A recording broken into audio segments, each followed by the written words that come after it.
event as we get to know our leadership candidates just a little bit better. We are so lucky that we have 6 fantastic candidates, and today you're going to see them present in a variety of different ways. I'm told they've been invited to consider the use of audiovisual and a variety of ways to tell their story and to share their vision for the future of British Columbia. I am so excited about the future of our party, and we felt it this morning in this room as people brought great ideas, talked to one another, and had an opportunity to be together for the first time in a very long time. We have new members joining every single day. We're seeing our members, our existing members, get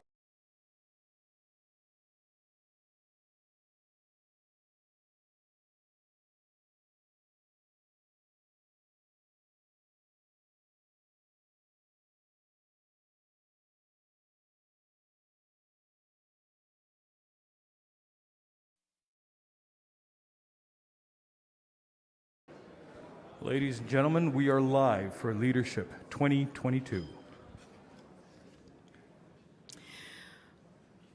Well, good afternoon and welcome to this very exciting event. First of all, I want to start off by thanking everyone who spent the morning together with us, the BC Liberal big family. So glad to see you all again in person, and thank you for the enthusiasm and excitement that we feel in the room today. So great job.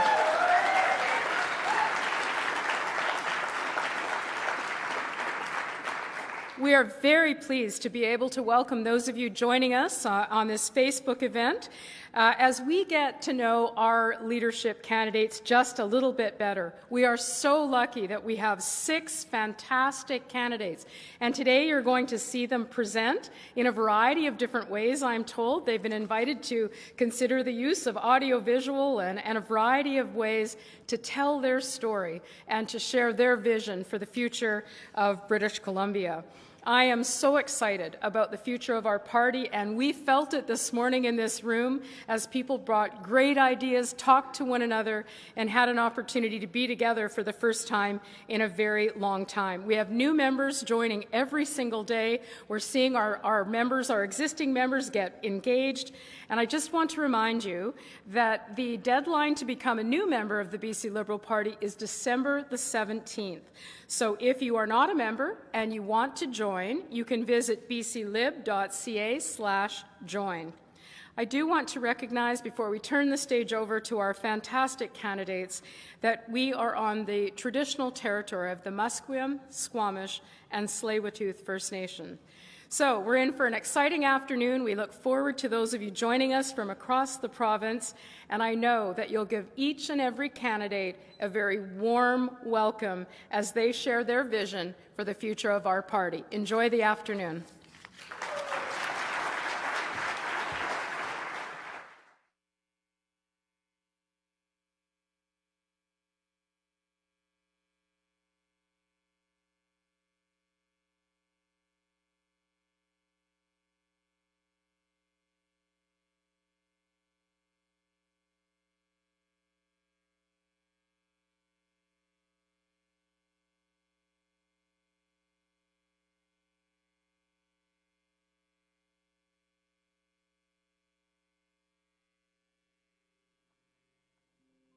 My name is Ellis Ross.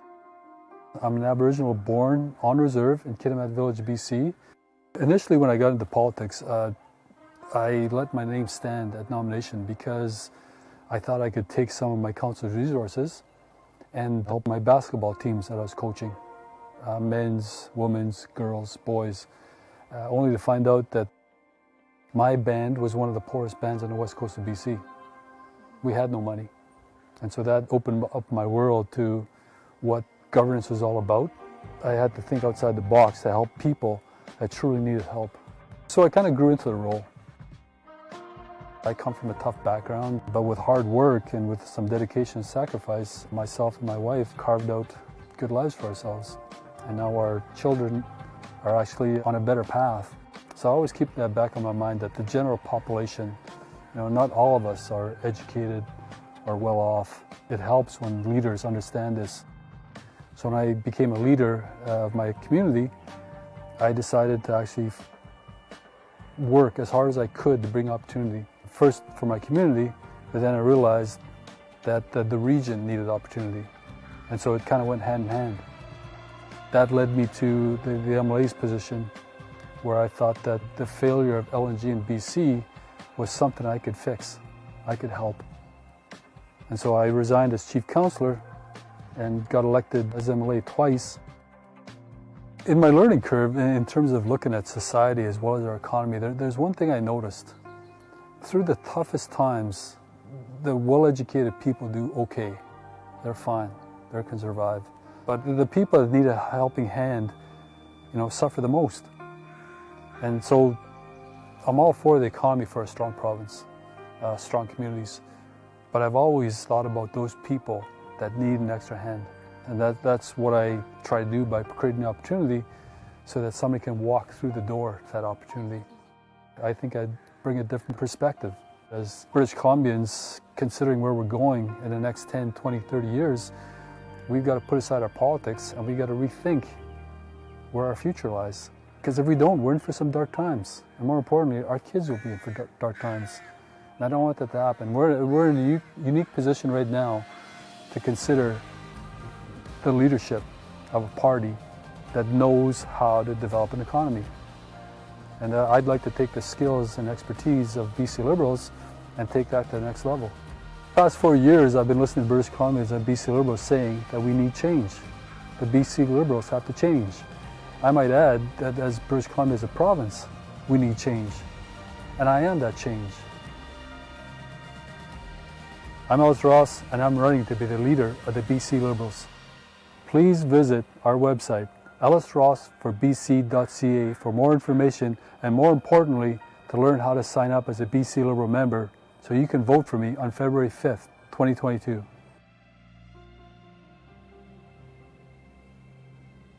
All right.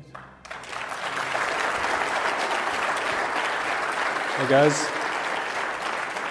Azim, Ellis. I want to thank everybody for being here today.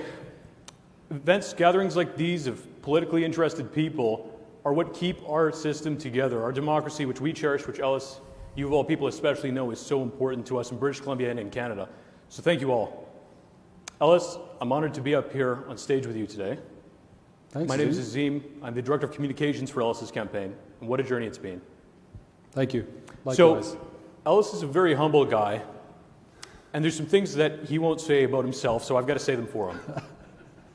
Ellis Ross is a recipient of the Order of British Columbia, of the Queen Elizabeth II Diamond Jubilee Medal.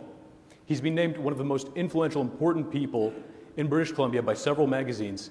He's been invited as a keynote speaker to conferences on climate change, economic development, and reconciliation. He's an expert in these subject matter areas, although he sometimes won't admit it. You guys should be writing this down. There'll be a test later. So you've seen the video showing a little bit about Ellis's background. We're going to talk about that a little bit more. Ellis, right here, would you be able to read this message which you put out on Twitter? They taught me how to value family, community, hunt, fish. Dad.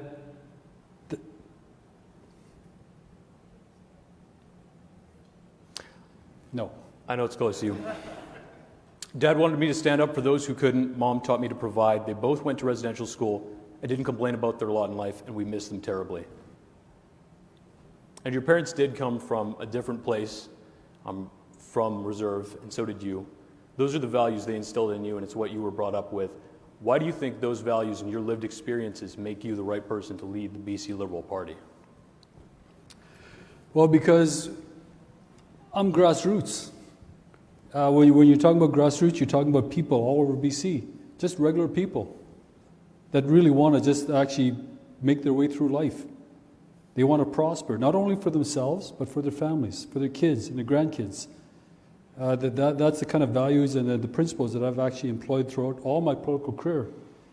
It was always about, making sure that people had a good life, and in turn the community would get stronger, and in turn the province would get stronger. It's something I've never steered away from in the last 17 years of my leadership. And the other picture we've got next to that is you receiving the Order of British Columbia.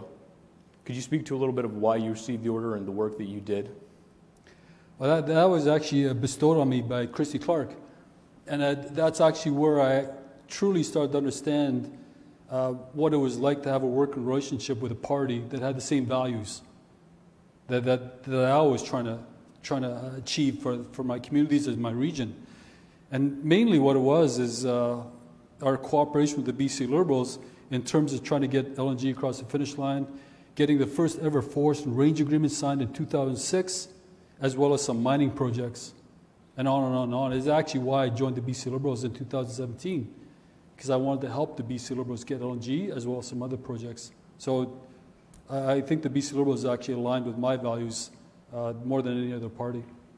Absolutely. And can you speak to how it transformed your region when you were able to successfully collaborate with other leaders, with community groups, and get that across the finish line? What that did for people in terms of having a job that could provide for the first time? Oh, it was night and day. You got to remember, in our region, the methanol plant had shut down, the pulp and paper mill had shut down, forestry wasn't doing so great, and then so there was nothing. So as a young man, like many young men in our region, we had no opportunity. But working with the BC Liberals in terms of LNG, with LNG Canada, the $40 billion project that's actually getting built right now in Kitimat, the largest private investment in Canadian history, provided 10,000 jobs at least from Fort St. John to Kitimat Village and some First Nation communities down Channel. It actually transformed BC. That's what I was a part of. And now, no longer in our region, we're not talking about welfare lists. We're not talking about poverty. The next generation is talking about mortgages. They're talking about vacations. They're talking about buying vehicles, boats. It's absolutely night and day. And so that's what I really appreciate about a party that actually believes strongly in economic development, even though I've got different opinions on it. I truly believe we can have economic development with high environmental standards, which we prove in Kitimat. But we can also address a large number of the social issues that we addressed in Kitimat. We're living proof. Now, Ellis, first, I've got to ask you a little bit about your change narrative. You've been described as the change candidate. It's what we hear from people when we visit rooms in Richmond, Surrey, Burnaby, Coquitlam, Prince Rupert, all across British Columbia. Why do you think that is? You know what? I've gone around there and just told the truth. It's something I was taught to do. Just be honest and be truthful. It's what my dad and my mother taught me throughout my career. So I can't really subscribe to the politician's narrative. I can't do that. I've never done it before.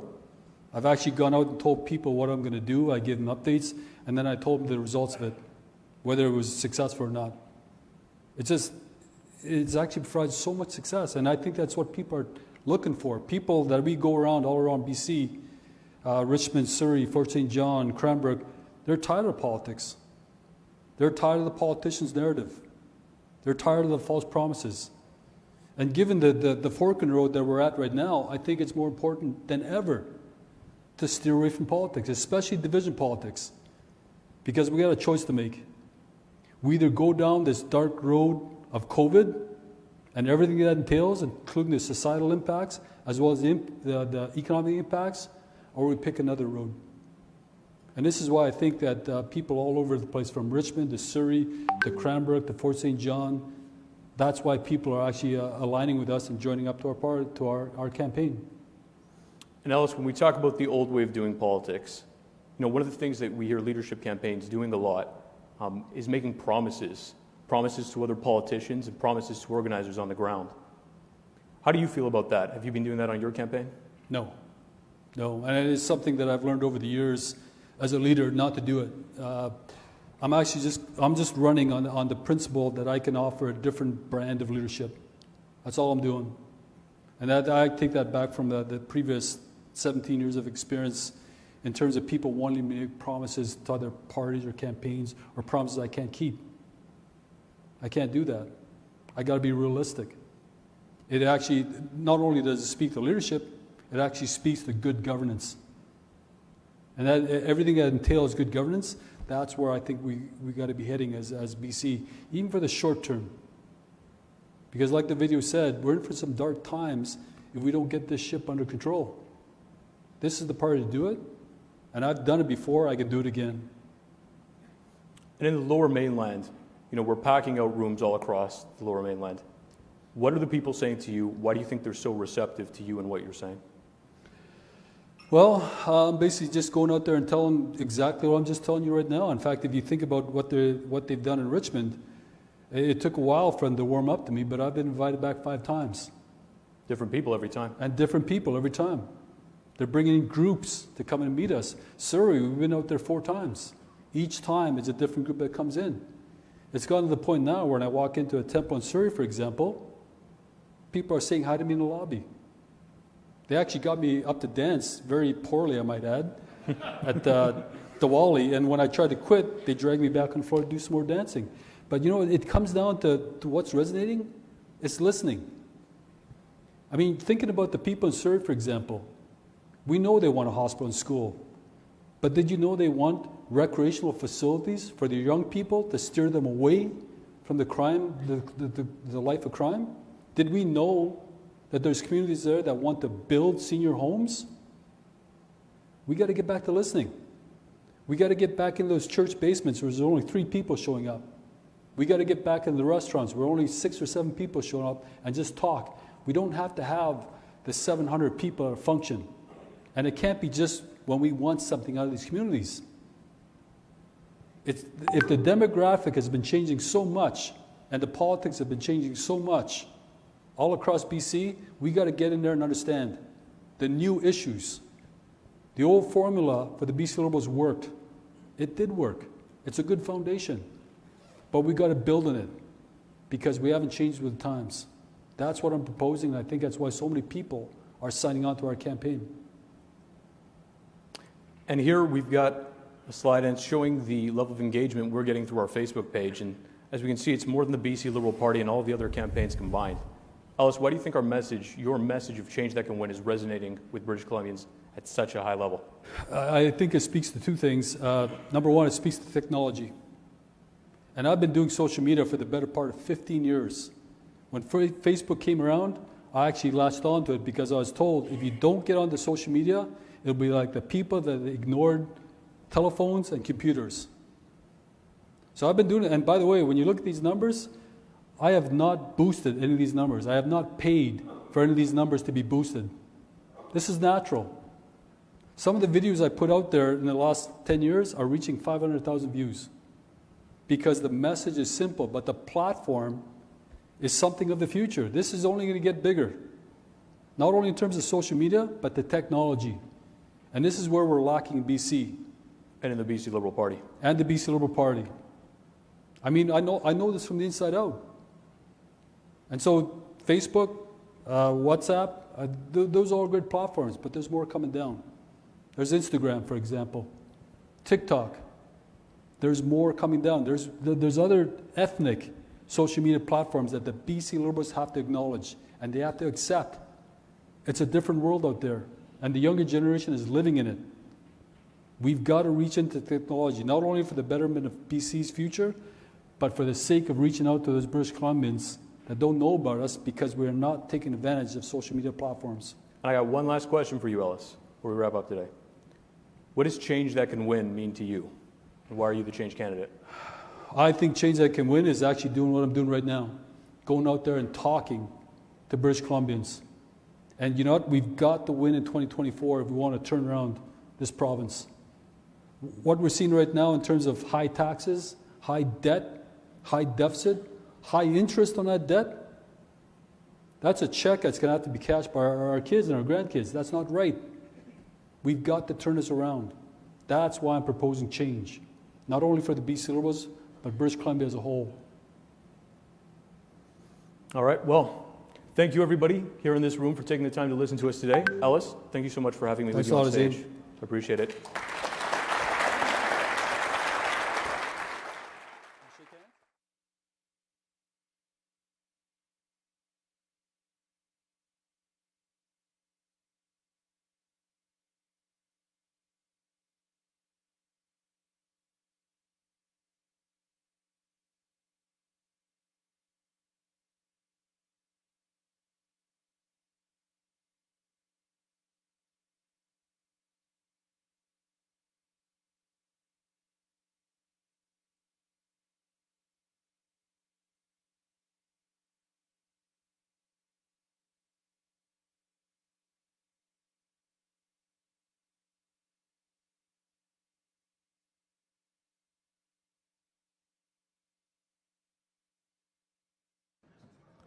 Introducing Val Litwin.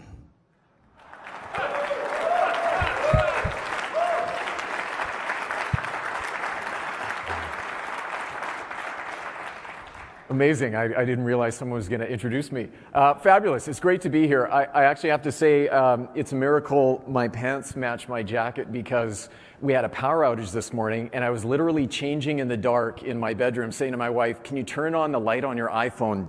Is this working? But it's fabulous to be here. Obviously, I'm Val Litwin. It's an honor to be on this stage and to be talking to you this afternoon. I'm especially excited to be in front of a live audience. We just haven't had this in so long, so the energy is so palpable, it's different, and it's inspiring for me. Before I begin, I want to acknowledge I have a couple of members of my team here today. So Muna Saeed, Georgie Secretariat, and Cole Anderson, please stand up and just give a quick wave because this race is about renewal, and I am building a phenomenally talented and smart young team. We've got wise, experienced people on my team as well, but I'm so honored they're here and joining me on this campaign. So if you caught the first debate, I made an analogy about how this party needs to download the new operating system. And what I said was, look, we all know what it feels like to open your laptop, to start up your computer. There's a little pop-up screen that says it's time to download the new operating system. And we all know what we do. It's a natural human trait. We click remind me later. So today, I want to talk about the new operating system that I'm thinking about for this party. And I'm going to talk about my vision and plan for the party. And I'm going to talk about four things. We're going to talk about brand. I'm going to talk about people. I'm going to talk about tools, and I'm going to talk about vision. So let's talk about what a winning brand can look like for this party. And when we talk about brand, we have to understand now, and I think most of us do, brand is so much more than a name and a logo. It is the feelings, it is the perception, it is the stories we tell ourselves about our brands and the companies that we work with. But we have to go deeper this time when we talk about a name change. And I think Facebook right now is a very interesting case study when we talk about name versus perception. So Facebook is going through quite a bit of bad press right now, right? And is it fair to say that they're not exactly changing their culture or their practices? What have they done? They've changed the name. But does that change how we feel about Facebook? It's still Facebook, right? So we have to be having a much deeper conversation around our name than just, are we changing a color palette and logos? The millennials and Gen Zs that we want to be pulling into this party, they are the most brand-savvy generations on the history of the planet. And they see and will smell a bad rebrand a mile away. So we have to go deeper. I've spent my career building brands from scratch and reinvigorating old legacy brands to become something new. I started a first-to-market franchise company with two amazing women business partners called Blow Dry Bar. It's now a global force with 100 locations worldwide. I joined Nurse Next Door. At the time, it was a dominant Canadian home healthcare brand. We drove it into the US with new brand positioning and new systems and operating tools. And then, of course, I had the honor of being the CEO of the BC Chamber of Commerce for 4 years, a 75-year-old legacy organization here, business association in BC, and we drove it into the 21st century. But the secret ingredient in all of these companies and the brands we built was culture, the part that is felt, not always seen, that is defined with the core values of the organization, the clear articulation of purpose, and the rules of the road around behavior. It is all the stuff that is felt that is not seen.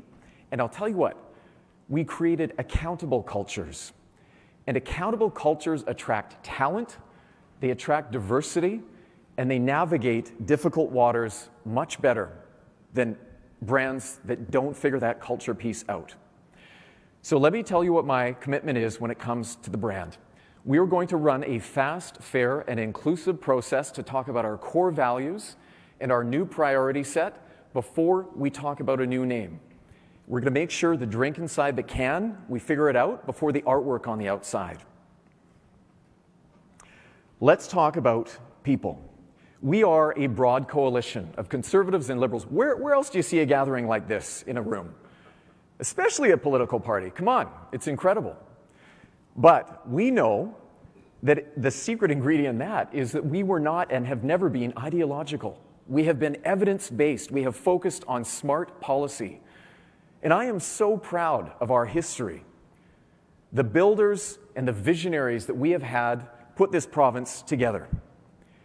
W.A.C. Bennett, Gord Campbell, Bill Bennett, Christy Clark. These, again, are the leaders and the visionaries that have done so much for this province. The infrastructure that's connected BC.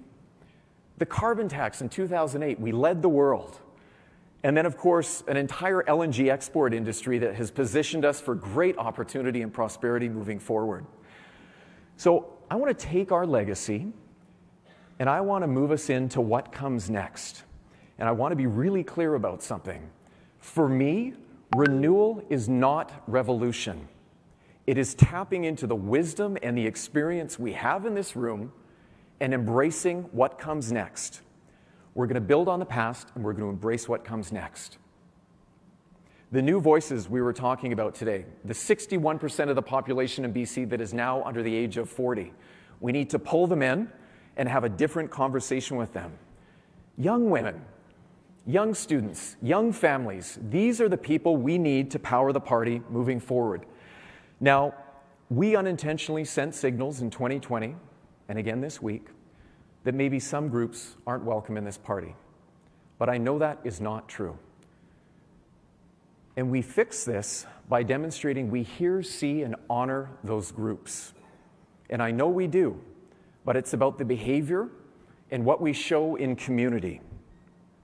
So my comment here is we are going to build a new pipeline of leaders, a conveyor belt of talent, of young people, of diverse people in this party, so we can tap into the wisdom and the history and the legacy of where we've been with this party, but again, move it now into the future with a new value set and clear rules around behavior and accountability.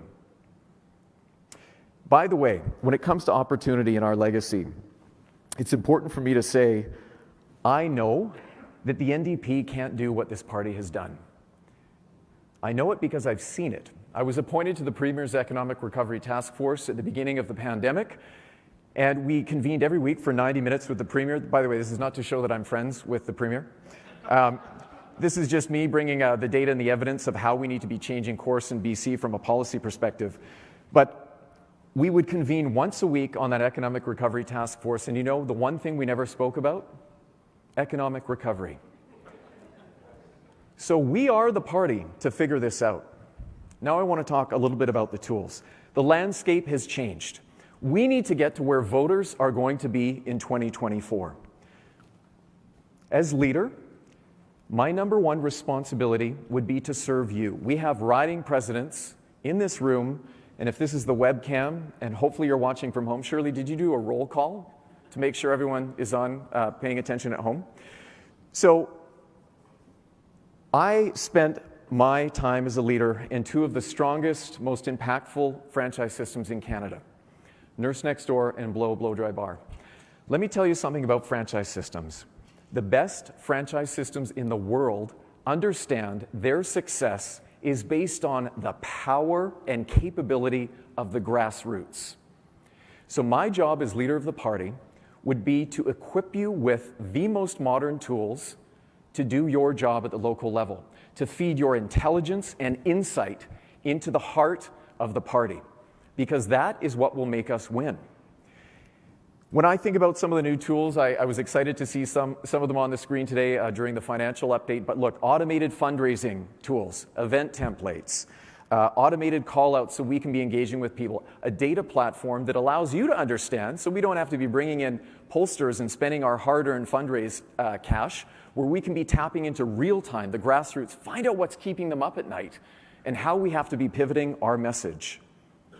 So we don't need a BCL Win 2.0, we need a BCL Win 4.0, and I've done that because I've run some of the best franchise systems in Canada, and I'll tell you something, I've been watching very closely what the NDP are up to right now. They are running like a world-class franchise system. I'm watching the systems, the way they recruit members, the way they retain volunteers, and how they raise money. It looks very much like a franchise system to me. I know how to do it. I've done it before. This is an example of a great company that I think we could be setting up systems and protocols to be engaging people and getting them into our party. So let's talk about the vision. When I launched my campaign, I suggested that the old but winning BC Liberal formula won't work anymore. It can't. That's because any party in Western democracy now that wants to win, that's serious about forming government, has to be talking about people. We need to be putting people and communities in the middle of our picture. But the truth about our party is that we understand it is economies, strong, fair, inclusive economies that support people and communities. So the formula that we knew, it's still a part of the new formula moving forward, but it is just a part. We now need to pair compassion with competitiveness. I believe in free markets. I believe in low taxes. I believe in deep infrastructure investments. I am a fiscally responsible type of person, but my career, I have spent it in the service of people and communities, and this for me is the new formula.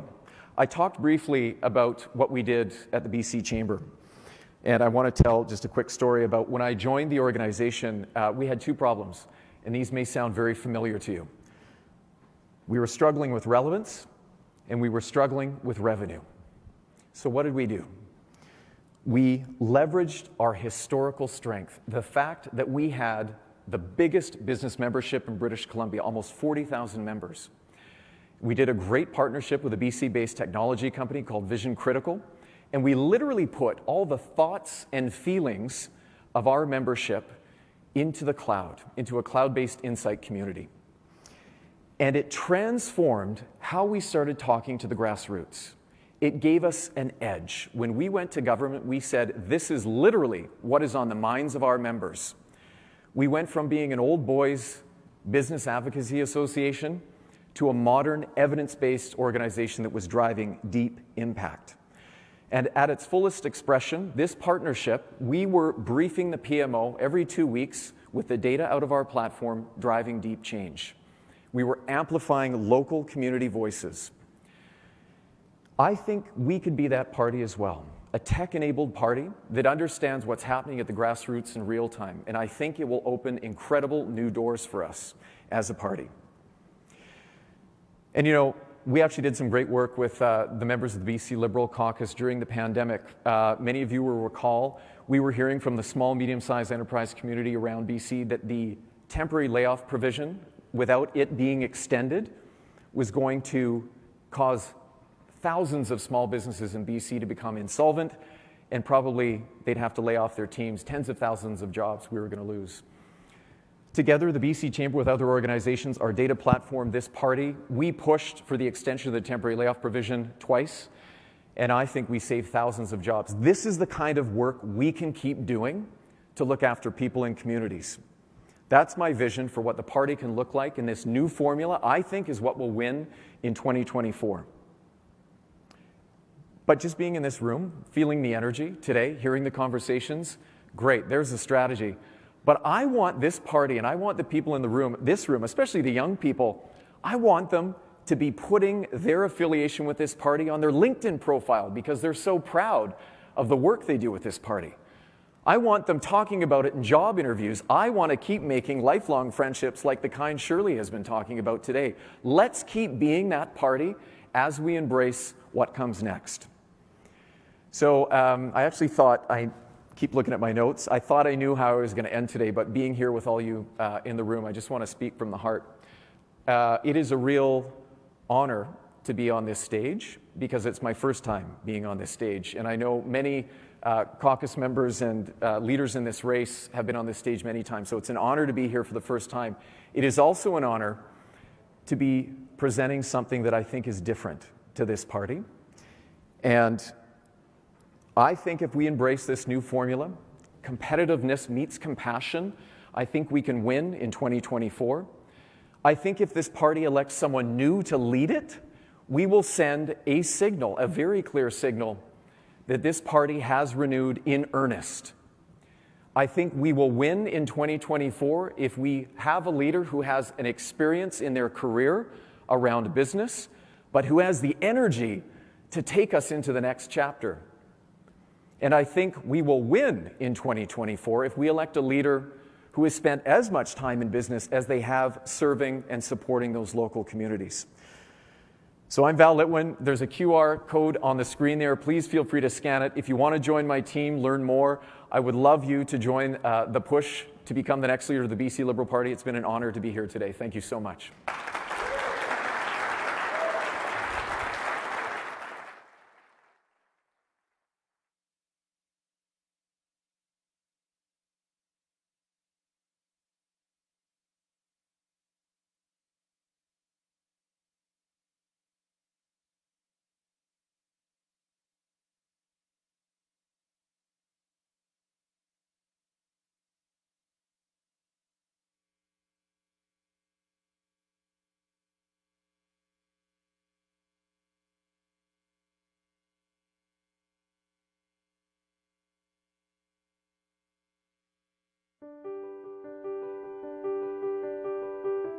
For me, this is all about family.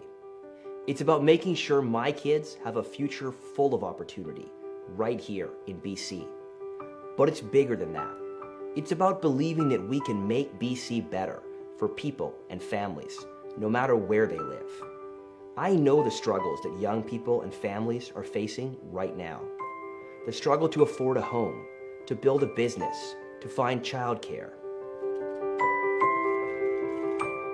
That's why Aaron and I started our own licensed childcare center to provide another option for local families.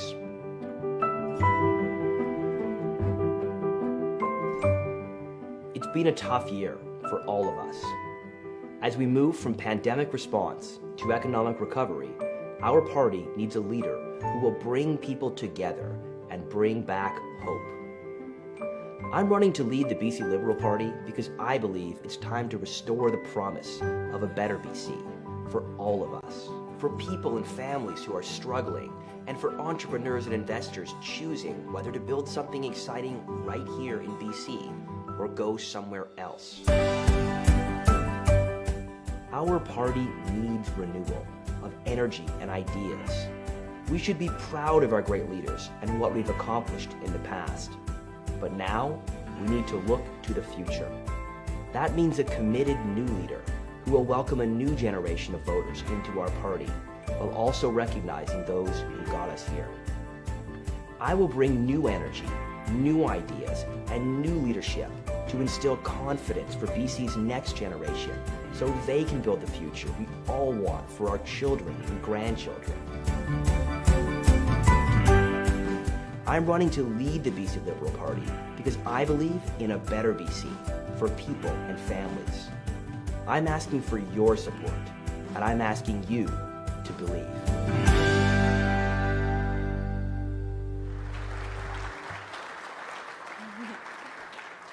Good afternoon, everyone. My name is Erin Shum, and I am excited to introduce you to my husband, Gavin. I met Gavin on the campaign trail when I was running for the Vancouver Park Board, and he got me elected. Gavin was my rock for 4 years. That time together in the trenches strengthened our relationship. He knew how hard it was as a woman in politics, so he always had my back. As someone who knows Gavin well, I know how passionate and energetic he is about business, politics, and service. I know that there's no one better suited to lead our party and our province forward. There are 4 things I want you to know about Gavin. He works harder than anyone I know. As we built a life and a home for our young family, he had a full-time job flying to and from Ontario every week while also building and selling a company on the side and running political campaigns. I swear, he's like the Energizer rabbit. He just doesn't stop. I can find him at 3 a.m. in the morning, and he's on his phone writing an email or planning the next business plan and preparing emails to send to you that you get twice a week. Gavin is all about family. You probably know that with all the cute videos and photos you see on social media. He's obsessed with our kids. He's doing this to help families just like ours, so they can, and yours, so then they can have the opportunity to work hard and get ahead. The opportunity to build a better life for their children and grandchildren, their parents and their grandparents. Gavin genuinely cares about people. He loves connecting with them.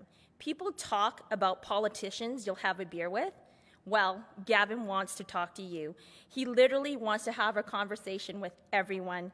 He treats everyone as an equal, whether it's a CEO, a cabinet minister, or a caregiver, or someone he just met. He wants to understand their story and find a way to connect. Gavin loves to help people and solve problems. He's the guy you call when you have a problem, whether he's helping a high school student with a social studies essay, or helping fix a business plan, or getting $1 billion project built. Nothing is more exciting to him than being handed a problem to solve.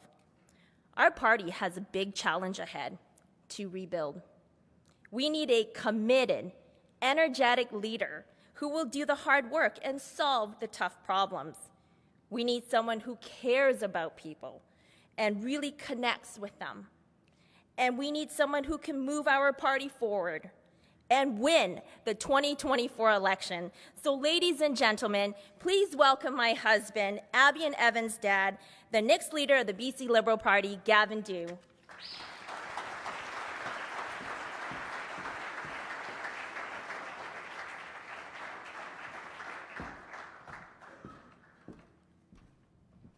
I'm not going to lie, I've been waiting a long time to roll out my secret weapon, and you just met her.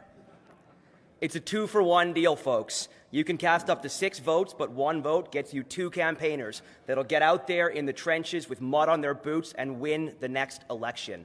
I am so incredibly, incredibly proud of my wife, Erin.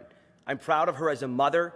I'm proud of her as a small business person. I'm proud of her as a Rotary president, and I'm proud of her as a former elected official. She spent 4 years standing up against tax hikes, standing up against ridiculous NDP-style policies, and standing up for autism families in Vancouver. And right now, her experience as an autism educator and advocate is more topical than ever, because the NDP is stripping away resources and stripping away choices from families in the autism community, and that's just not right.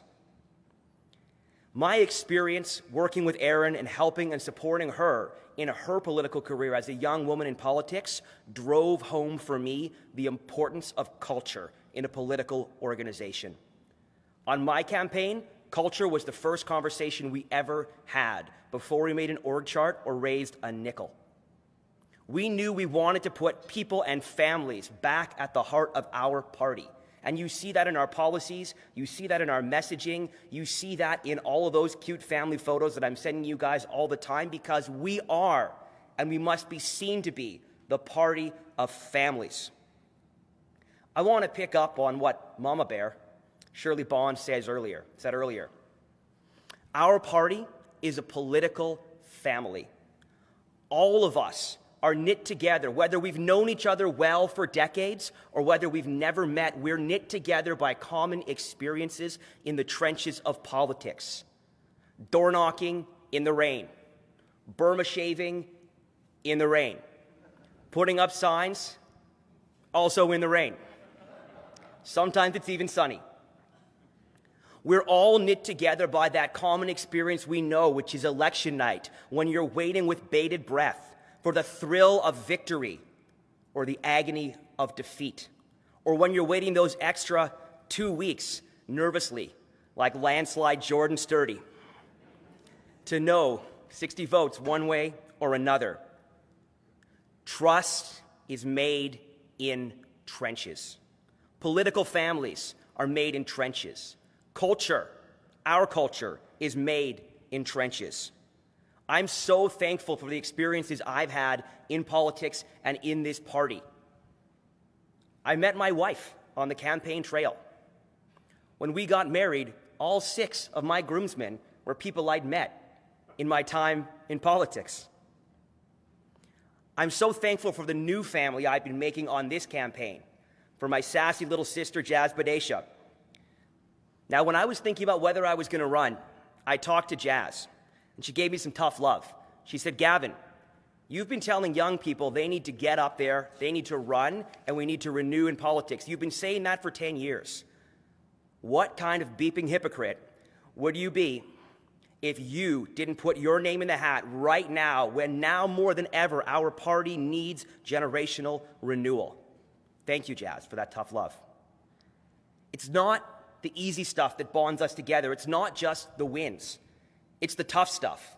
Now, I'm no Steve Thompson, but I played rugby growing up.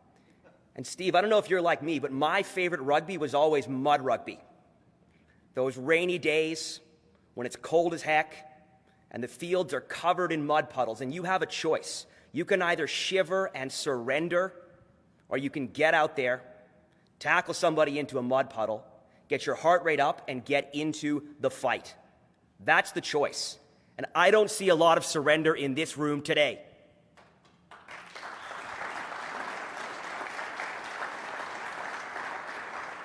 I want to take you back to another hard fight, 2013. In the 2013 election, I was running one campaign, helping two others, and working on Trans Mountain. So it was kind of a busy time. That was a tough election. We had been written off, my friends. We were written off by the media. We were written off by the pundits. We were written off by the pollsters. We were written off by the business community. Heck, we were even written off by some of our own people who walked away. But a lot of people stepped up.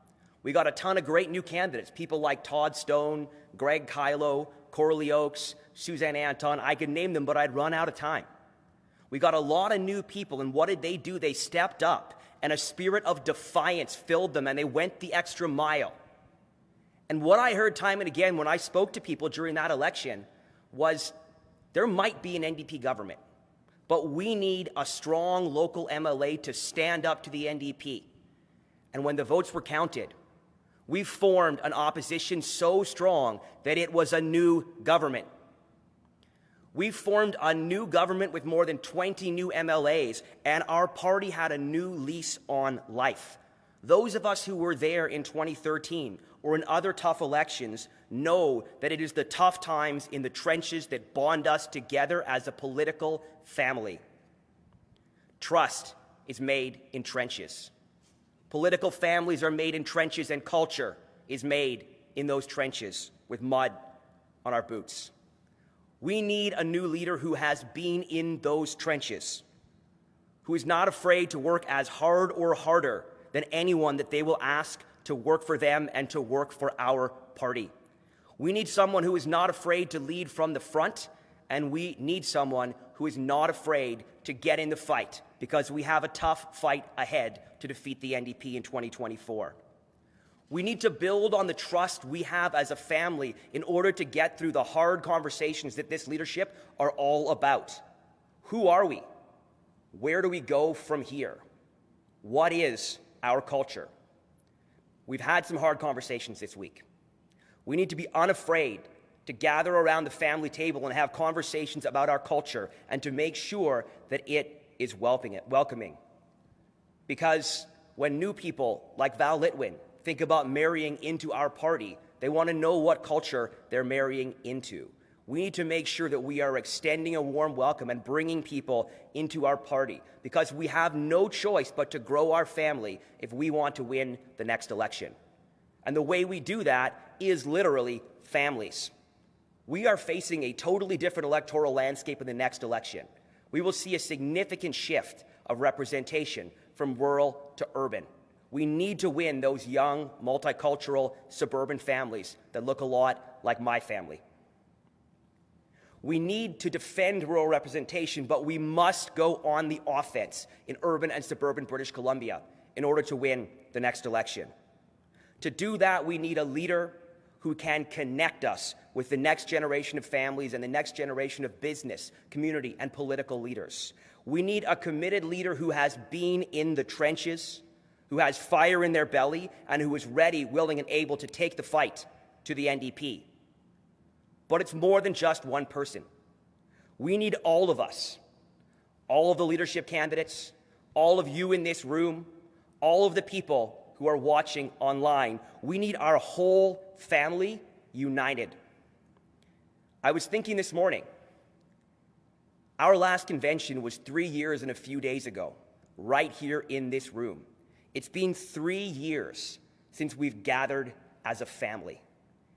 I don't know about you, but I can't wait for our next convention. I can't wait to gather with hundreds of our family members, to raise a glass, to shake a hand, to give a hug, to say I've missed you, it's been too long, to say I'm ready to move forward together and win.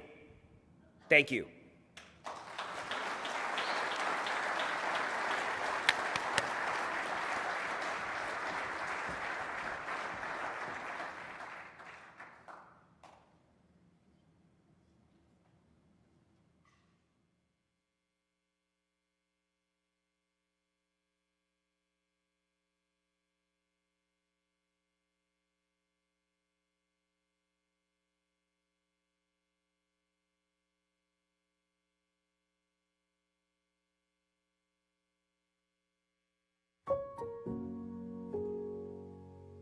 Hearing that Kevin's going to be running for the leadership of the BC Liberal Party just put life back into politics for me. And I know for a lot of other families that I've talked to in our community who have children with special needs, they're saying to me, what can we do to help? That's how much we believe in him because he's proven to us when he was our MLA. My name is Roxanne Black, and I'm the mom of 3 wonderful children, one of whom has autism. I met Kevin Falcon years ago when he was our MLA. We went to apply to a private Catholic school and were rejected because my son had special needs. And I knew that many families in our area, in our community, were struggling as well. Falcon helped get us services for our child so that he could progress in life. He met with all the other families. You know, there were lineups at his door basically asking for the same kind of help. We had troubles, you know, as an advocacy group with the bureaucrats in Victoria. Kevin, you know, we would tell him one thing and he would go to Victoria and they would tell him something different.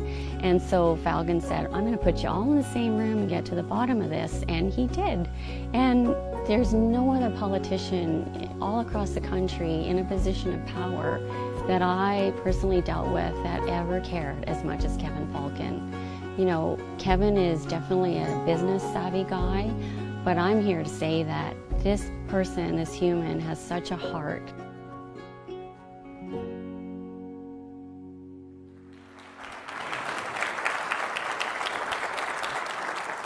You know, ladies and gentlemen, it's families like this that motivate all of us to get involved in public life, whether as a volunteer or whether you put your name forward as a candidate. The realization that our party, while we were in government, brought in the kind of direct funding so that parents could make decisions in the best interest of their special needs kids like Roxanne Black's family. That's what we did. And you know, when the NDP decide that they're going to tear away that kind of direct funding for families without speaking to a single organization involved in the autism community, without speaking to any of the families that's going to impact, that is not acceptable. But it's also an important differentiation that we need to think about, because it's that fundamental difference between the NDP and the BC Liberals. Our belief that parents know best what services are going to be best available and useful for their children with special needs.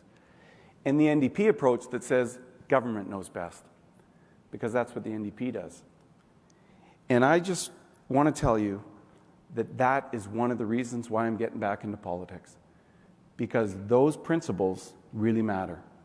And I want to commend Shirley Bond and Corinne Kirkpatrick, who have been holding them accountable in question period and making sure they don't get away with that kind of arrogant decision-making that strips away those rights and that funding from those families that need it most. So let's put our hands together for the great job they're doing.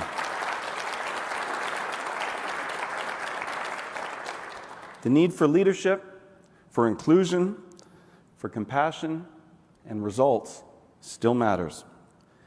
And I want to say that last weekend's incident that involved highly disrespectful behavior offered a reminder about the need, too, for respect and professionalism, something that I will always, without exception, stand for in no uncertain terms.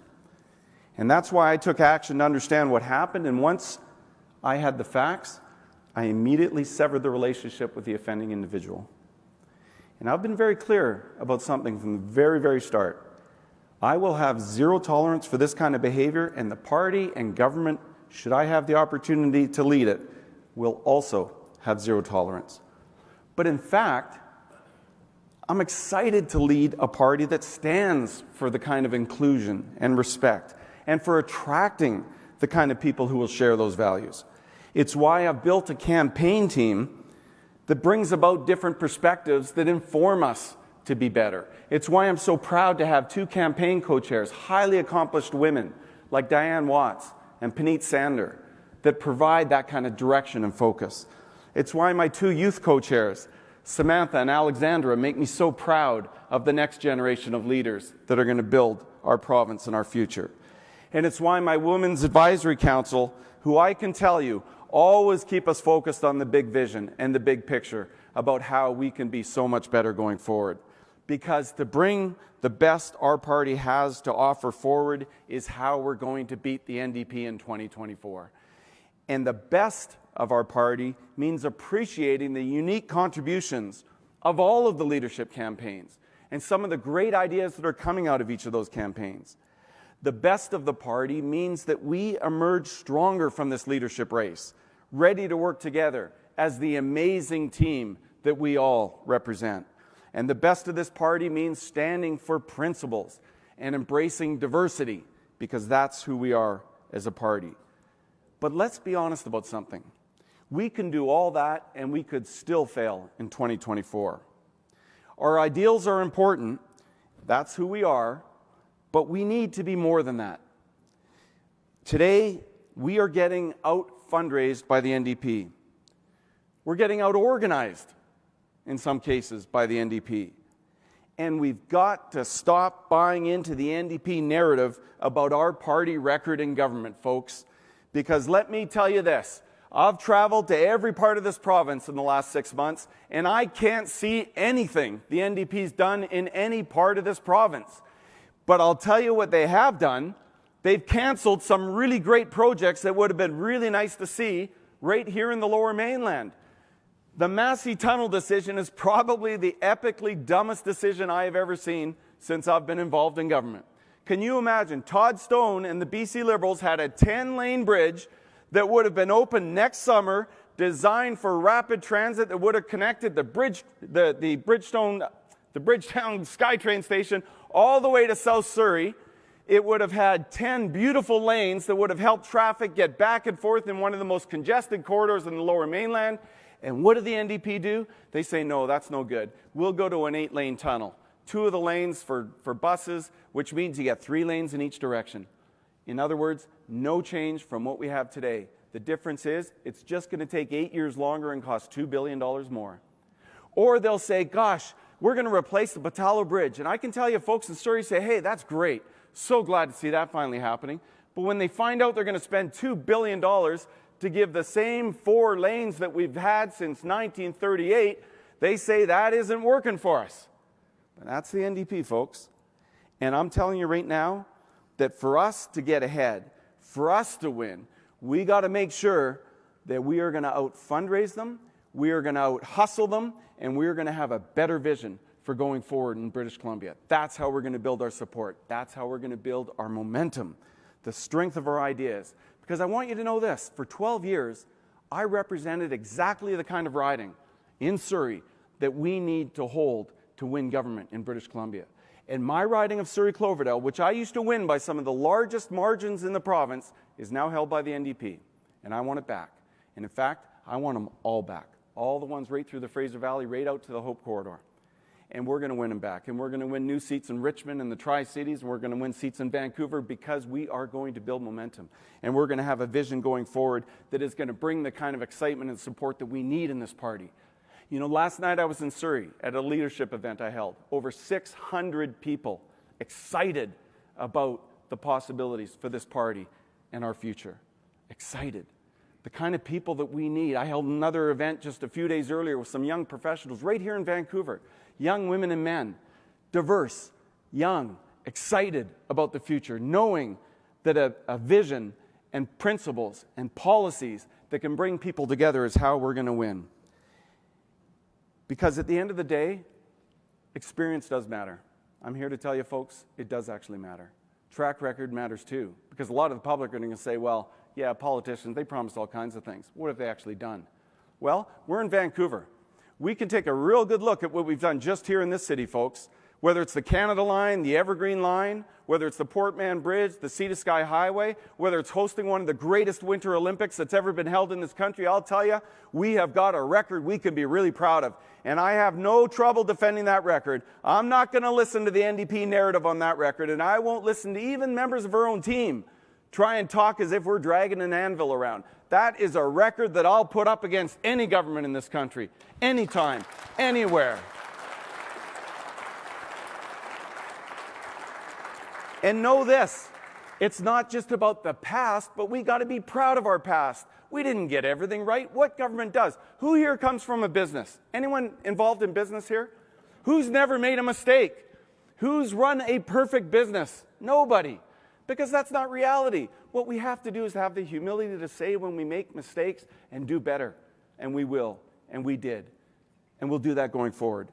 And so I want you to know this. Going forward means making sure we have affordable childcare, affordable daycare, make sure that we've got a vision for the future with the environment, and I want to make sure we double down on supporting our grassroots, that we support you, the builders of this party, the foundation of this party. And going forward, I guarantee you this, we work together, we will not only build that momentum, build that party, build a future, we will form government, we will earn it, and we will deserve it, and we will do great things in the province of British Columbia. Thank you very much.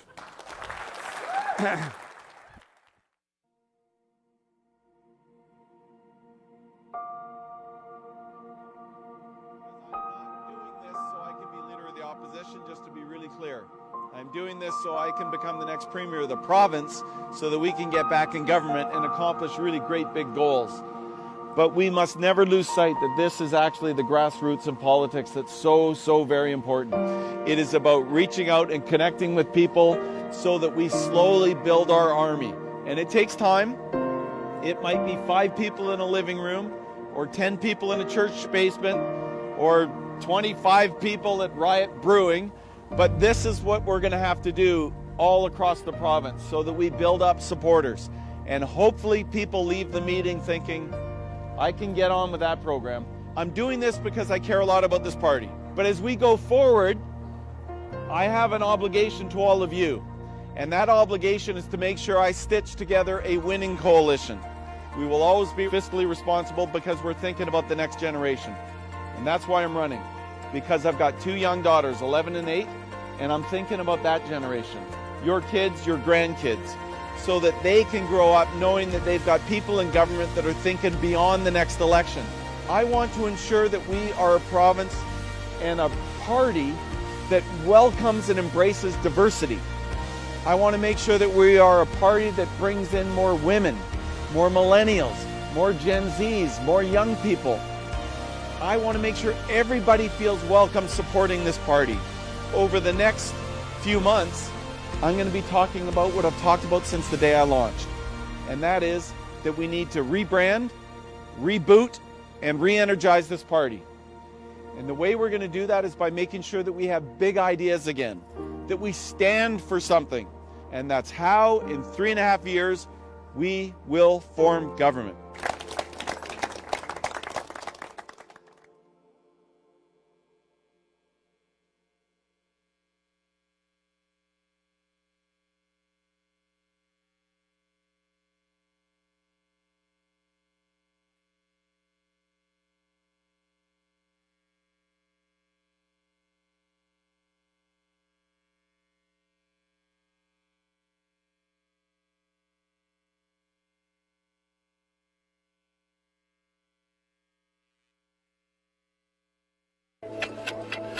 This is the beginning of a new era for the BC Liberal Party, because Michael Lee is running.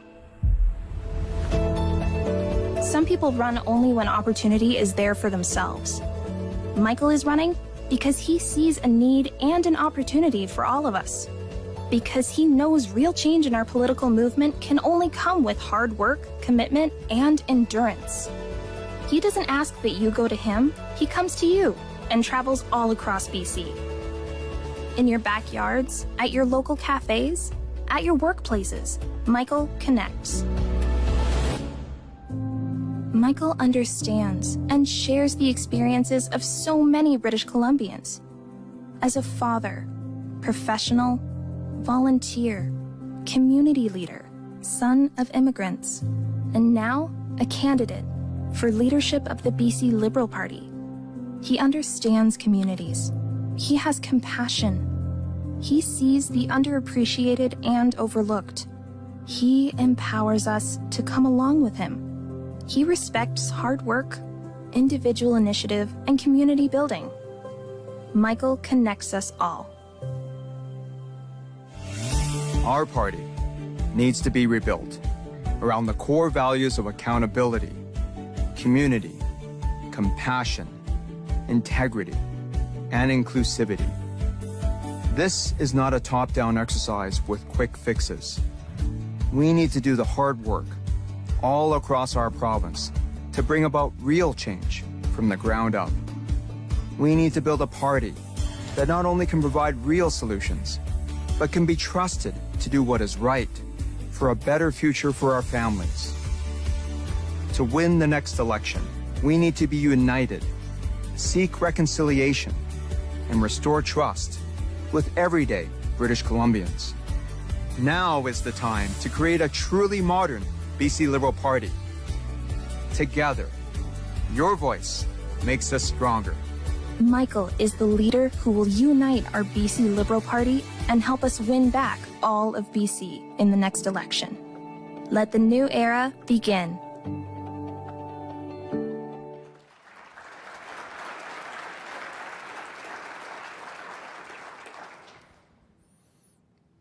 This is time. This is time for a difficult conversation. We've come here this morning, and I'm truly inspired by all of you, those of you who have spoken and presented to our group here, the Provincial Council, to the leadership that Shirley Bond has been providing, to all the leadership candidates, and to reigning to come. There's a lot that is facing our party at this time. We're faced with one of the most challenging periods of our history in this province. And I know that the BC Liberal Party can provide that strong, compassionate, and economic leadership as we emerge from COVID. But this campaign is a real test of leadership. It's a test of each of our potential abilities to deal with tough issues before becoming responsible for the even more consequential issues if one of us is so fortunate to have the privilege to serve as Premier of our province. And as I said, this campaign is also a time for a difficult conversation about the path forward for our party. Now is the time to talk about who we are, what we stand for, and how we want to go forward. We are the best political team in this province to help BC emerge from COVID. But unless we do better, we will not win the confidence of enough people to form government. Our party has lost 40% of our total vote share since 2001. We're at a real crossroads. We've had so many successes, but simply reflecting on past accomplishments won't inspire that next generation of new voters. British Columbians deserve and demand more. If allowed to take hold, old school approaches and outdated behaviors are going to keep our party in opposition for another term or more when our province needs us most. The BC Liberal Party has always had great ideas. There are great ideas in this room. But none of our great ideas are going to see the light of day if we don't win back government again. And we need to do the hard work to restore trust with British Columbians so that we can win that next election. We need to strengthen the foundation of our own house, and with our issues, deal with them if we want to form government again. This leadership race is about selecting the right person at the right time to lead our party. And we're testing the values and the skills of all of us. I'm running to lead that rebuild, to win that next election. I'm tested, I'm true, I'm strong, and I'm ready for that challenge. I've outlined 5 core values through the campaign that I've run to date. To rebuild our party: accountability, compassion, community, integrity, and inclusivity. This is what Val Litwin was speaking to when he presented. What are the core values of the BC Liberal Party? From day one of my campaign, I set this out. This is what I believe that we need to strengthen our foundation in order to move forward. As for accountability through this long leadership process, I took the time to build a campaign team with a strong foundation. That foundation has core values that I believe are important for our party. We've set new, higher standards, as set out in my party renewal policy, with a code of conduct for our campaign team to ensure that our team is safe and welcoming for all, free of any kind of harassment. I made that clear from the very beginning, that we must be accountable to each other. And of course, as BC Liberals, what is fundamental to us all is fiscal responsibility and accountability.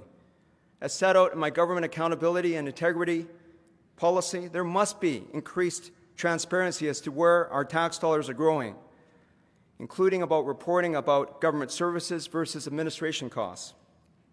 Building community is about rebuilding from the ground up. We need to reach out to communities, to listen to the voices across our province about the issues that are really concerning them. Access to health care, the important investments in infrastructure, reconciliation with Indigenous peoples, and support for small businesses.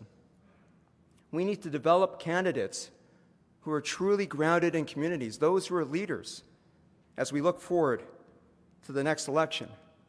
And we need to foster partnerships, not the NDP mindset that government knows best and only government has the solution. We need to empower communities to make those local decisions with local partnerships, not the top-down approach that often overlooks the realities and the needs that are on the ground. As for compassion, well, we really need to step up. We need to do more for those in need.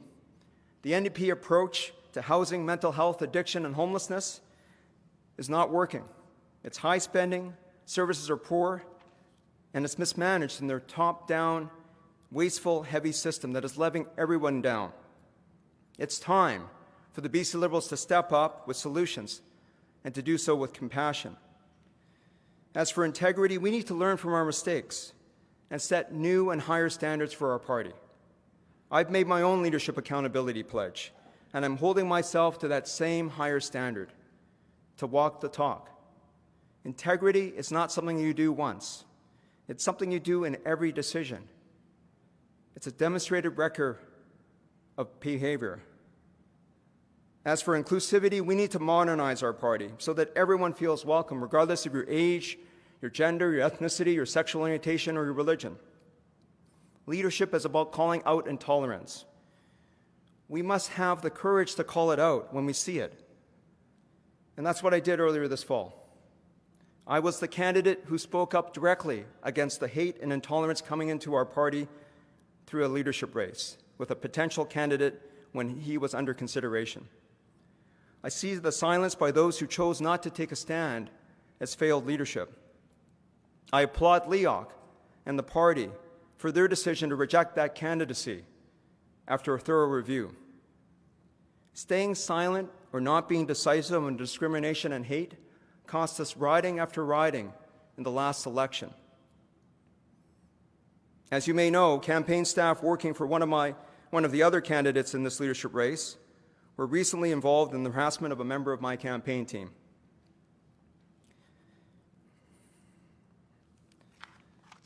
This incident involved misogynistic language and behavior in public places, in a public place. We immediately raised this privately with the candidates team, but this resulted in no immediate apology nor consequences. Once it became public, many people lent their voices. And I want to take this opportunity to thank Val, Gavin, Renee, and Ellis, who spoke out to condemn the behavior. The tone and culture for our campaigns and our party take their cues from those leading them. A campaign or candidate should never enable a culture where this type of behavior would happen. There must be consequences to unacceptable behavior, and they must be decisive and swift, not as damage control after widespread public pressure. We suffered losses with this kind of old style of leadership as recently as in the last election. We cannot repeat our mistakes. We must learn from them and move forward. I've heard from young people, women, diverse supporters, and so many others who said they cannot vote for the party or a leader that stays silent on these matters. But we can restore their trust by doing better and electing a leader who's driven by doing what's right and when it's difficult to do so. These values will give us the foundation to rebuild this party. But how do we execute that rebuild is based on three key pillars in my approach. First, like I said in the first leadership run that I had, I'm ready to broaden the appeal of our party. Back then, I said that the NDP and the Greens don't own the space around concern for lowering our carbon footprint. How do we innovate our healthcare system? How do we ensure that we strengthen our education system for a changing and dynamic world? We failed to own that ground, and this NDP government is still failing on all these fronts. We can only succeed as BC Liberals if we act leadership for today's challenges. We can't return to the political playbook of a decade ago for the issues we face today. Second, we need to rebuild and figure out who we want to be as a party before moving forward with a name change. This is why I've taken this values-based approach. As I've said in my party renewal policy, I will bring that decision to a member convention. It makes no sense to rename before we've listened to members, and together, we need to do this together to define who we truly are. Some other candidates think we can simply change our name, have a quick fix, put up a new coat of paint. That's not going to work. We must rebuild from the foundation up. Finally, it is time to have increased support for those of you riding presidents in the regions. We know we can't continue to have campaigns run remotely from downtown Vancouver. They need more resources and empowerment. Riding presidents and volunteers, those of you in the room, those of you who are listening at home, know better than anyone how hard it is to mobilize people, raise money, and win at the local level. You need our support so we can win back ridings across BC. I believe in this party just as you do. That's why we're all here. And I believe in our values, and I believe that many British Columbians believe the same. The fight is not just for us, but for the people of BC. But we need to rethink our approaches. Bragging about past accomplishments won't win back BC today. I'm a bridge builder, a builder of bridges with people. As someone who's worked in our community, as a lawyer, as a volunteer for community boards, team leader, husband, father, MLA, and now leadership candidate for a second time. I bring people together and build community everywhere I go. I want you to join me in empowering real day, everyday British Columbians to engage in our party and shape our direction. We need to think bigger, not this left-right political spectrum. It's time to get back to basics, to bring forward real solutions rather than polarizing our politics even further. We need to ensure that people in BC have well-paying jobs, access to homes, safe childcare options, and reliable health care. To do that, we need all hands on deck. Now, as many of you know, my wife Christina is my partner in life and in politics, and by far the most popular of the two of us. She has traveled with me for over 15,000 kilometers across. They were long kilometers. Yes, they were with very him. long, I know. And she drove most of them. So I really appreciate all your driving services, your excellent listening skills, and your advice. So Christina, you have something to share with us. So we just want to thank you. That 15,000 kilometers plus that we drove and went to all these meet and greets and events, we thank riding presidents, we thank MLAs for opening your backyards, for organizing them, for bringing people, making the calls. We learned a lot and we heard a lot. Michael says your voice matters, and it really does. BC is one big community. Michael is trying to build that bridge so that we all are connected. And we thank you so much, and you guys really were great. Thank you for giving that trip what it was for us. Well, thanks, and thanks for being there with me for all those miles and kilometers. Despite all the work ahead of us, there is a challenge that we can face if we want to bring about change. I know we can rebuild this party together. For months, I've been talking about your ideas around this province. I've traveled with Christina to so many communities across BC, and I've heard that you're ready for change. Let's reject the old school politics and embrace a new face and style of leadership. If you agree that's the change we need, I ask for your support in February 2022. I need your help to get across that finish line. I'm committed to do things differently for our party and as Premier of this province. I give you my commitment to lead with integrity and with strength. We can rebuild our party on its foundational strengths while modernizing our party to be more inclusive, more balanced, and more united. I want to lead this effort, and I ask you to join me because your voice makes us stronger. Thank you.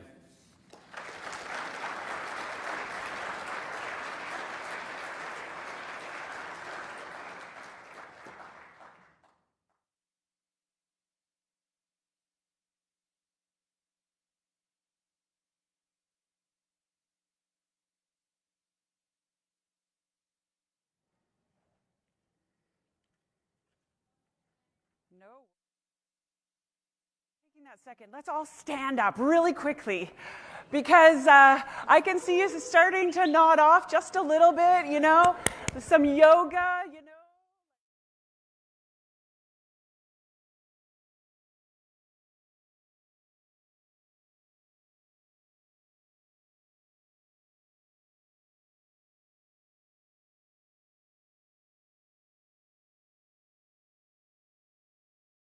Renee Merrifield.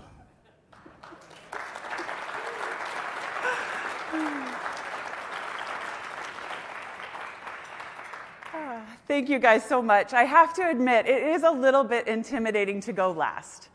Number one, we have incredible candidates, and so they have given us already amazing ideas and fabulous thoughts and compelling speeches and stolen most of mine, to be honest. But it's also the fact that I really want to change your lives. I don't want to just take this next 15 minutes and fill it up with my voice. I want you to be changed. So right here, right now, I'm going to change it in the first 30 seconds of our time together. Are you ready? Are you with me? Here we go. Brushing your teeth is nothing more than cleaning your skeleton. I know, mind blown. And here's another one for you. The only difference between partly cloudy and partly sunny is the perspective of the meteorologist. That's right, partly sunny, partly cloudy, glass half full, glass half empty, perspective. Today, I want us to take our reality. I want us to change our perspective, and we're going to make different choices because of it. And in making different choices, we're actually going to build the momentum that's necessary to take us into government in 2024. How are we going to do this? Well, we start with reality. our reality is we once had it all, and we do not. That is our reality. But what do we do with that reality? Where do we go from there? In the 25 years of leading my companies, the one thing we've always done is an autopsy party. Now, maybe the physician in the crowd is very excited by that thought, but most would not be. Now, I like to put it as a party because I wanted them all to be excited and positive when they came into that boardroom. The autopsy part was because we were going to tear apart every aspect of that journey that got us to that decision that took us to an unintended consequence that we did not like. And in doing so, we actually could learn. Because I truly believe the only failure is not learning from what we've done. So what have we learned? What can we say we've understood from where we are today? Well, number one, we have to change. You've heard that from all of the other candidates. We cannot keep doing the same things over and over again and expect a different result. Number two, we need a leader that doesn't have the political baggage of the past and is different. Not wants to be different, not could be different, not could foster difference, but actually is different. And we need to build differently. Number three, we need to learn. We need to get back to that grassroots. We need to listen again. And in doing so, we're going to build the relationships. Just like Jackie said earlier today, we're going to build relationships that we've once lost. We're going to build them with nurses. We're going to build them with teachers. We're going to build them with autistic parents. We're going to make sure that we're on the front of everyone's mind, not just industry. Number four, we need more than policy. We need more than just defeating the NDP. We actually need vision and values. You know why? Society demands why. They demand to know why they should vote for us, why they should vote for our candidates, why it should be us. And the fifth thing that we need to learn, or that we have learned, is that we need to recruit. Yes, new members, absolutely, but way more than that. We have one of the biggest recruitment processes in recorded history in front of us for new MLAs. And we need to recruit voters. Every voter in British Columbia is going to ask two things. The first is, do you see me? Do you see my issues? Do you understand my community? Do you know my dreams? Do you understand who I am and who I want to become? Do you understand the obstacles? Can you help remove them? Do you see me? And the second thing that every voter is going to want to know from us, can I see myself in you? As a voter, can I see myself in the MLA candidate that's been chosen? Can I see myself when I look at that photograph of all of your MLAs? Can I see myself in you? And I'll be honest, second little piece of reality. Right now, our party has a diversity problem.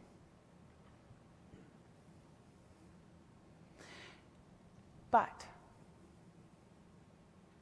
if we solve it, if we truly find that leader who can set the table for all voices, for all opinions, for all religions, for all races, for all genders, for all ages, for all orientations, for all identifications, for all different backgrounds, and then foster those fierce conversations that actually take us to a place of unity and walk out that door, we will slay the NDP.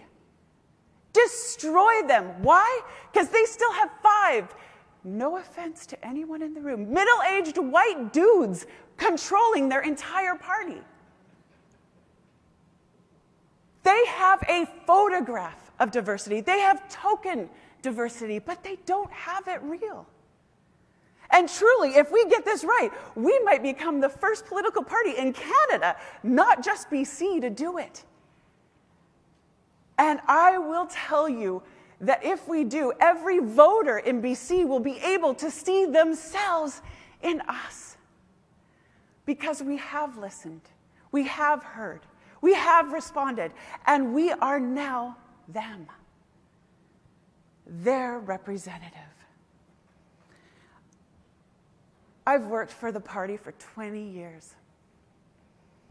And I started working for the party, and I asked to meet with my MLA, who was the MLA of Kelowna Lake Country at the time. His name was John Weisbeck. He was in opposition. And I went to him and I said, I cannot find a job in the Okanagan. What do we do? And he said to me, we have to get the NDP out of government.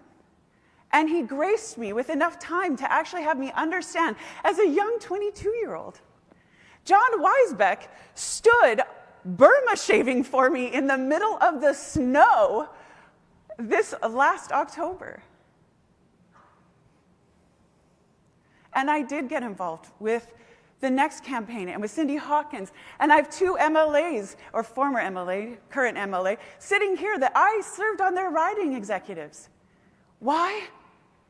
Because when I arrived to the Okanagan in the 90s, there were no jobs. I would love to think of myself as some phenomenal entrepreneur who just always dreamt of owning my own companies, but the reality is, there were no jobs, and so I made one. It was called Consultant, which was a really fancy name for unemployed. But I took on any single contract I could find, anything I could do to try and make money, to put food on my table for my brand new baby. That's why I did it. But I started to plan. I started to wonder. I started to dream about doing business differently, not as a one-off, but as an actual business that would be there for the next person that needed a job. And so I built, and I built hard, and I built fast, and I built around me. And I built it based on values and vision and a new way forward. Because I worked for a lot of companies that told me I would never amount to anything because I was a woman. I could never be as good in business because I was a woman. That I couldn't get a loan because I was a woman. And to that, I said, no, I will. I will. And after 25 years, almost a year ago to the day, I was asked to jump into a boat that looked like it was sinking and to start bailing, and bailing hard. And I did. And I did.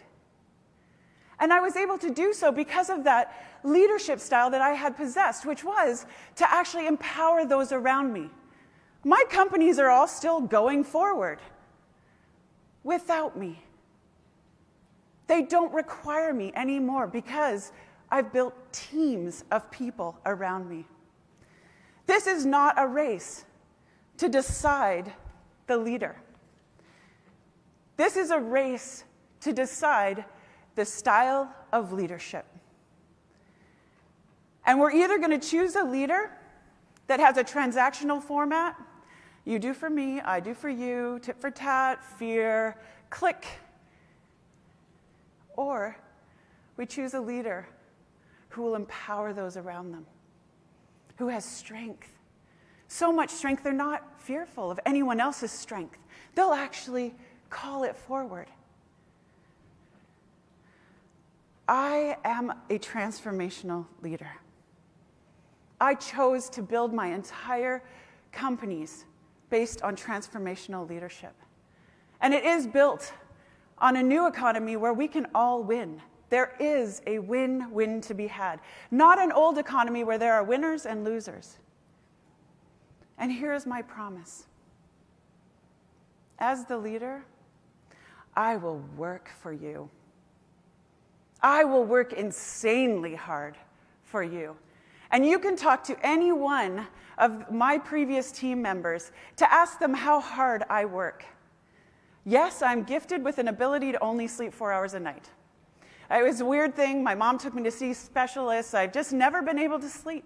I stopped fighting it when I was about 20, and now I just consider it 2 lifetimes that I get to lead. But truly, I love to work hard.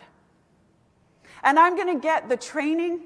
I'm going to get the tools. I love some of the ideas. I want to tackle the NDPs, how their system and how they do things, but I will also give you the inspiration. Together, we'll work on the why. Together, we'll figure out the how. And we will move forward together on the incredible foundation that's already been started. I was told a lot of times that I couldn't do things, that it was impossible. I realized, probably about 10 or 15 years ago, that when someone said that, what they were saying wasn't that I couldn't do it, but they couldn't do it. Not that it was truly impossible, but that they could not see a way through. Let me tell you, I can see us winning in 2024. I can see us winning in such a big way that we actually clean sweep just like 2001. So if you're sitting in an unheld riding, and I've been talking to a lot of different presidents of unheld ridings, we are going to get you the help, the tools, the expertise, and the support that you need so that we will win your riding. And I was told once, well, there are just unwinnable ridings. No, there are not. There are just ridings that have not yet been won. We can win in 2024. We can build our party into a powerhouse, and we can take back every single riding in this province. Why? Because I think our party's forecast is choppy seas right now, but sunshine ahead. I believe in that partly sunny forecast. And I also believe in brushing my teeth and that it is cleaning my skeleton. Are you with me? Will you help me? Because together, we're going to win in 2024, and we're going to build better belonging. Thank you.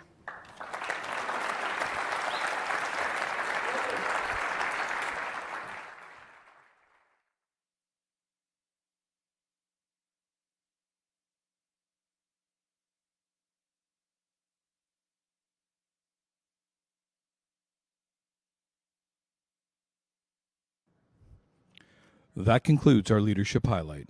Thank you all for tuning in.